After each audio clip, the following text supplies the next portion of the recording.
PCOS বা polycystic ovarian syndrome থাকলে অ্যাজমার chance কতটা? যদি আপনার পিসিওএস থাকে তাহলে দেখা যায় আপনার শরীরের হরমোনাল কিছু চেঞ্জ হচ্ছে, যার জন্য আপনার শরীরের ওজন বেড়ে যেতে পারে, যাকে আমরা ওবেসিটি বলি। আর কি হচ্ছে, আপনার শরীরের যে এন্ডোক্রিনাল বা হরমোনাল ব্যালেন্স সেটা অল্টার্ড হচ্ছে। এর ফলে শরীরে বিভিন্ন রকম ইনফ্ল্যামেশন বা প্রদাহ বেড়ে যাচ্ছে। অ্যাজমাতেও দেখা যায় এই রকম প্রদাহ বা ইনফ্ল্যামেশন বেড়ে যাচ্ছে। সুতরাং যদি আপনার পিসিওএস থাকে তাহলে কিন্তু আপনার অ্যাজমার চান্স অনেকটাই বেড়ে যাবে। সুতরাং আপনি আজ থেকেই সাবধান হন।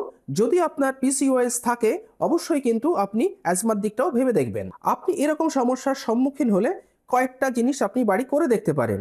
আপনার খাবারের মধ্যে চিনি বা যে প্রিজারভেটিভ আছে সেটা কমাতে হবে, কারণ চিনি থাকলে আপনার শরীরে ক্যালোরি জমতে থাকে। নাম্বার 2, আপনাকে কিন্তু নিয়মিত এক্সারসাইজ কিংবা যোগা প্রাণায়াম এগুলো করতে হবে। এতে আপনার ব্রিদিং যে ক্যাপাসিটি সেটা বেটার হবে, ওজন কন্ট্রোলে থাকবে। প্রয়োজনে আপনি আপনার ভিটামিন ডি চেক করতে পারেন, সেটা যদি কম আসে তাহলে তার ওষুধও দেওয়া লাগতে পারে।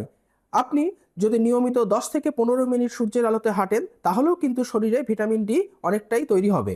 তো এই 3টে ঘরোয়া টিপসের বাদেও যদি আপনার কোনো মনে হয় সংশয় থাকছে তাহলে অবশ্যই আপনি আপনার ডাক্তারবাবুর সঙ্গে কথা বলুন।